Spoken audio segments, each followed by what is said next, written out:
Okay, so for this video, we're going to start with how the nerve does its job, and then how the nerve then tells the muscle to contract, and then how the muscle actually contracts, okay? So what we're doing in this video is trying to connect all the dots together to answer the question of how does the muscle contract based on the nervous system telling it what to do, okay? So this right here, okay, is going to be a depiction of the spinal cord. So essentially, if we took a section of your spinal cord, cut it in half, and looked kind of at the top view, that's what we're looking at. So over here, okay, this area of the lighter yellow, okay, is going to be called the ventral gray horn. So that's just the name essentially of this area right here of the spinal cord. Now, this purple thing coming out is going to be called the motor neuron. Now, the word neuron means nerve. Okay? The word motor means movement. Okay? So you've got a nerve that tells the muscle what to do, which produces movement. Okay? So when the brain sends the message down the spinal cord, it goes out this neuron towards the skeletal muscle. Okay. Now, as we look at this, we zoom all the way down here. You've got multiple points, but we're going to look specifically at this one. All four of these points are the same, but you've got a nerve coming down, and it's going to be interacting with the muscle fiber. It's interacting with the muscle fiber. That's important, okay? So if you remember, the sarcolemma surrounds the muscle fiber, okay? So we're in this next picture, we're going to zoom in so that we can see the sarcolemma and the end of the nerve. So just to kind of orient yourself, this squiggly line down here is the sarcolemma, which is the border of the muscle fiber. Okay, so I'm not drawing the muscle fiber anymore. I'm just looking at the border of it. Now, this part up here is going to be the motor neuron, okay, that we talked about just a second ago. And then we're going to kind of talk about what happens in it. So all we've said so far is that the spinal cord, which I'm just going to abbreviate spinal cord, sends a message down a nerve, and then it eventually gets to the muscle and causes movement. What we're looking at here is how does that nerve send the message, okay? So we're going to go back to the conversation of depolarization. What that means is that the charges are going from negative to positive first within the nerve and then within the muscle. All we're talking about right here is the nerve. So if you notice, you've got all these little channels along the edge of the nerve. These channels are what allow the sodium to come in, because you can't just send sodium just through the nerve, like the wall of the nerve. It has to go through a channel, okay? So these are going to be what's called voltage-gated channels.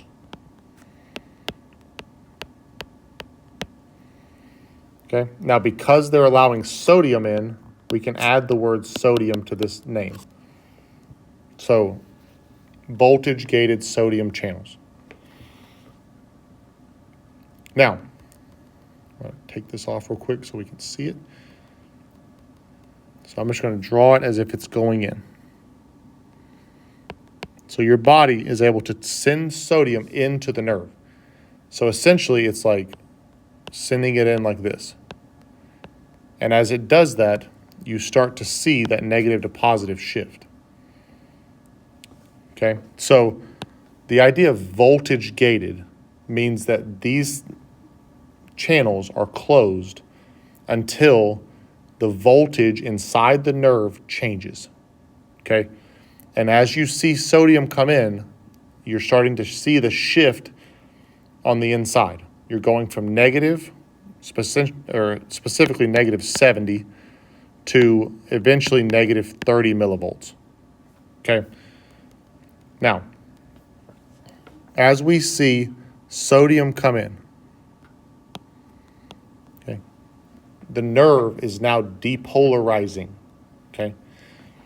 Once you get to the end of the nerve, okay, which is this right here, once you get to the end of the nerve, you're at about negative 30 millivolts.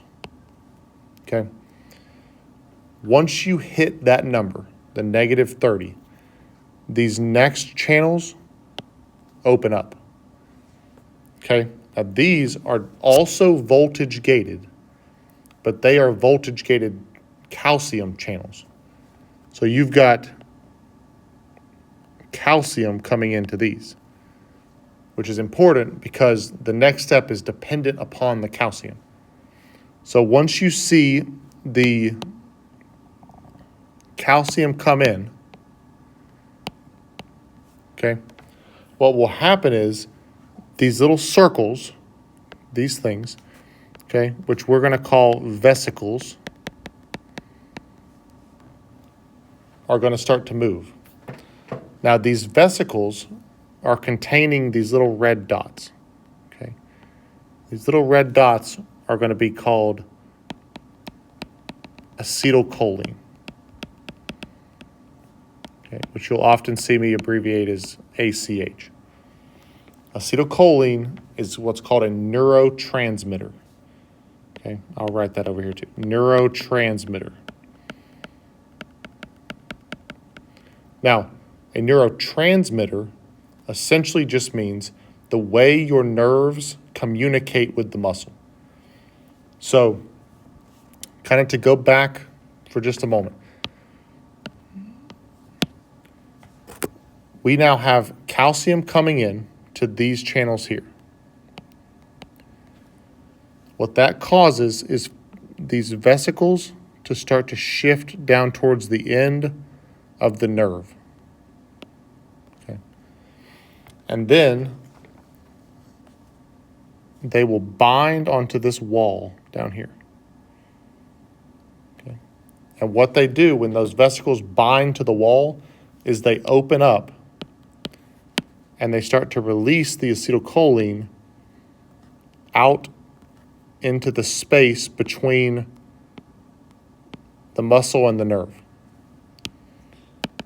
Now, the space has a name, okay? So the space is called the synaptic cleft. That is the space between the muscle and the nerve, or the nerve and the muscle, however you want to say it. Now, I'm going to zoom in just a little bit. Once the acetylcholine is released, it's being released for a purpose. Okay, so what it's going to do is it's going to bind onto these receptors. Okay, just think about these channels having little, like, I don't know, like a keyhole on the outside, and what opens the door is the acetylcholine. Now, just so we have a name for all this stuff, okay, these channels are a different category. They are ligand-gated channels. Now, the ligand-gated just means that you need a chemical to open. Okay, so these channels will not, these channels will not open without a chemical binding to the outside. Okay, and in this case, the chemical is acetylcholine. That is incredibly important. So now, you've got a few things happening here. So the acetylcholine is binding to the channel, which opens the channel. But what is it opening the channel for is important, okay? Because you'll notice that once these channels open, what they're letting in is sodium. Because just like to communicate down the nerve, we also need sodium to communicate within the muscle, okay? So the sodium comes into what is the muscle fiber. So I'm going to block this off so you know this is the muscle fiber. Okay? So just real quick recap.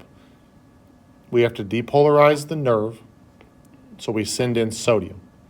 When we get to the end of the nerve, this part down here, we send in calcium. The calcium allows these vesicles to shift to the end of the axon terminal. Okay, let me just add that word in there. This end point is called the axon terminal. That just means the end of the nerve.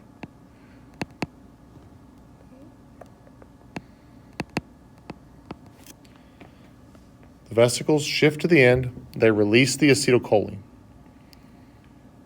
The acetylcholine binds to the ligand-gated channels. That's these channels down here. Once the acetylcholine binds, the sodium comes in. And it's coming in specifically to the muscle fiber. Okay? So I'm going to switch images just for a moment so you can look at something.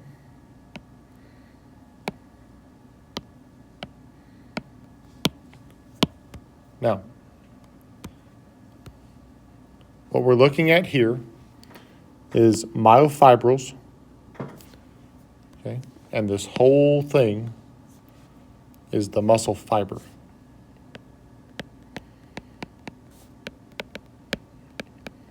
Now, that whole conversation about the sarcolemma is this border of the muscle fiber, okay? So if you look at this, we have essentially, with this sodium coming in, we've depolarized all along the border of this, and then eventually we will go into these pink areas. Okay? So if you go along the edge, like you can see it on the side, if you're depolarizing along the edge, then eventually you'll go into this hole. You'll depolarize, you'll go into the hole. Depolarize, go into the hole. The hole, okay, is these pink things. The pink things are called T-tubules. That's this word right here. Okay, T-tubules.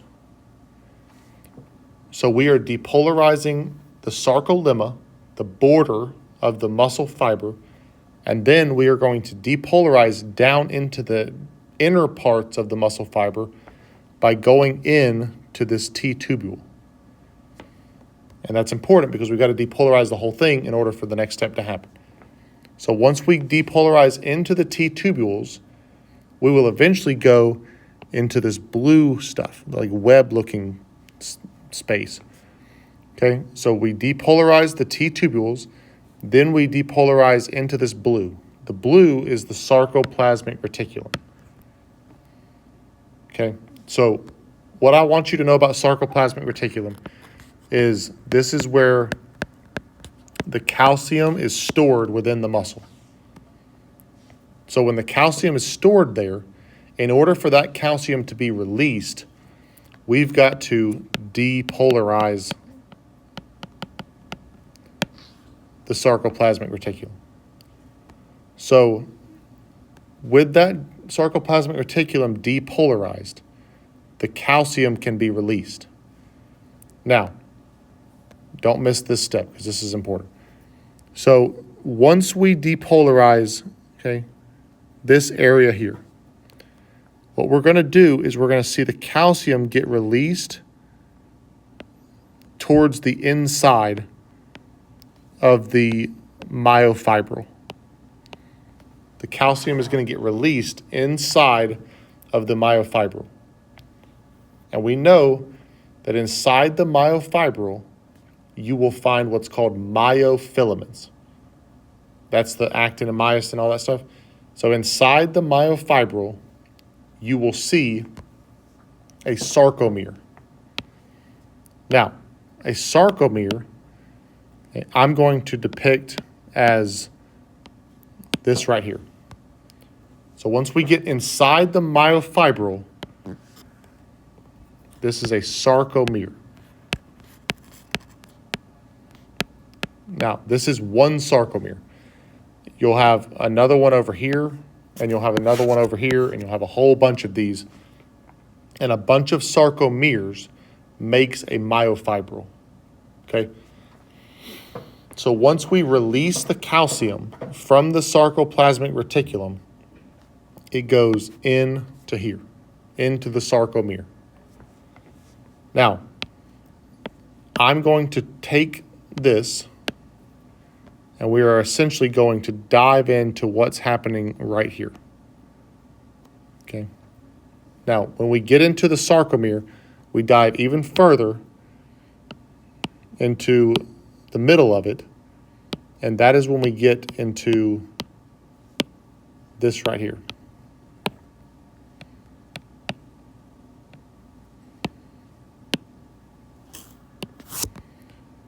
Now, let's kind of reorient ourselves. So we've got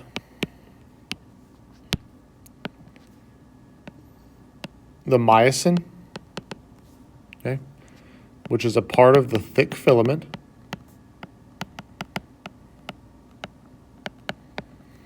Okay, we've got the myosin head. Up here, you've got the thin filament. Now, there are three parts to the thin filament, okay? One of which is actin, second is troponin, and three is tropomyosin. Okay, so you've got three parts of the thin filament. That is what the myosin head is trying to bind onto and pull.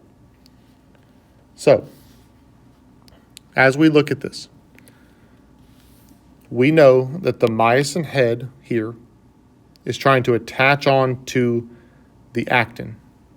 Now, in this case, the actin is going to be these purple circles. So this is actin. This right here is tropomyosin.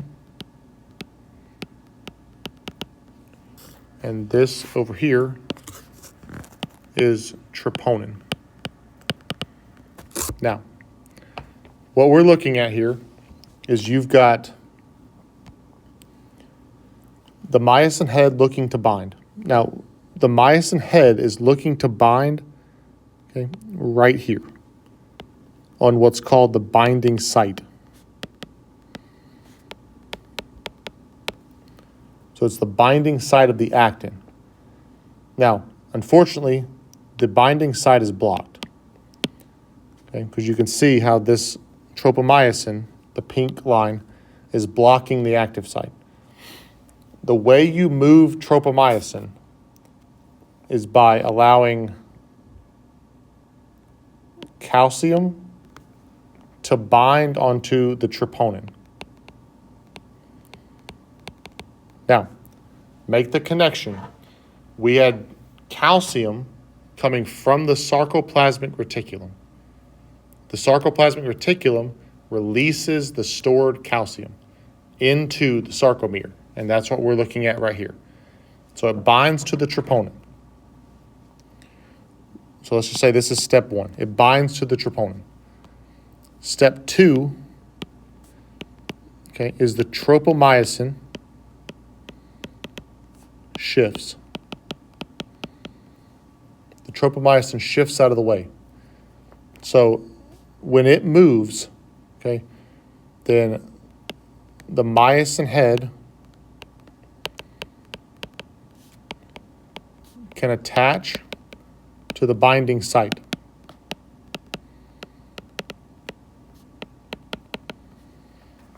Okay, so tropomyosin is connected to the thin filament. Calcium binds to the troponin. The tropomyosin shifts. The myosin head can attach to the binding site. Now, I'm going to shift the color slightly. So let's say that we now have the binding site up here.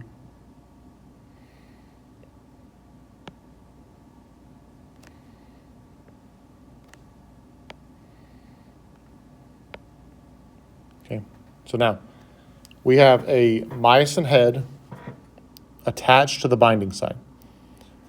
What's going to happen next is the ATP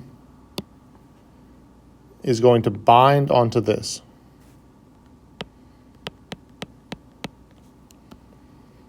When the ATP binds, that's where the energy is going to come from at some point. So when it binds, the myosin head detaches. Okay, so we'll call this step 1 of the next part. So the ATP binds to the myosin head, and the myosin head detaches. Then, step 2 is going to be the myosin head is now back here.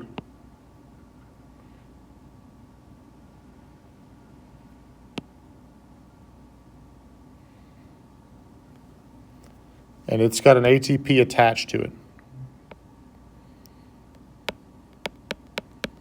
And we know that because it's released from the actin, from the active site. So when the ATP binds, the myosin head releases. Okay, so step 2.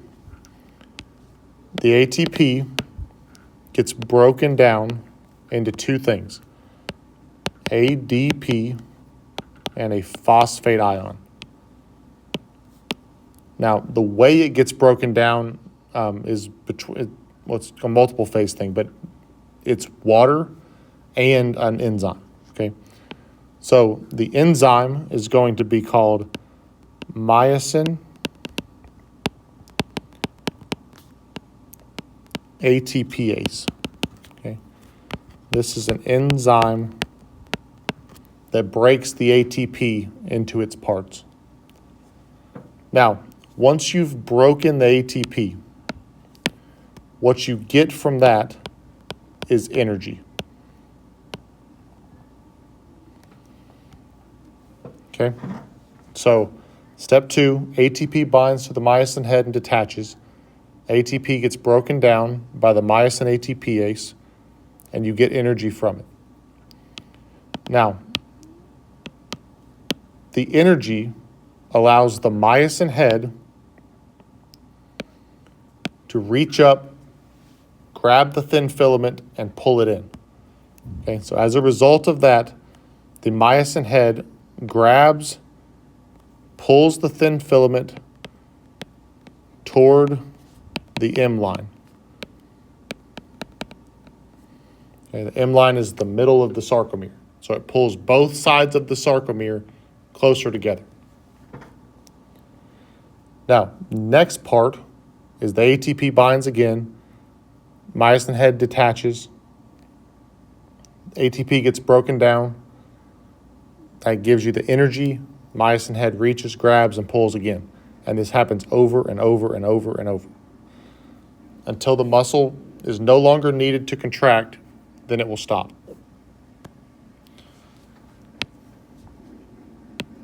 So as we look at this, I want you to see we are in the sarcomere here on this picture.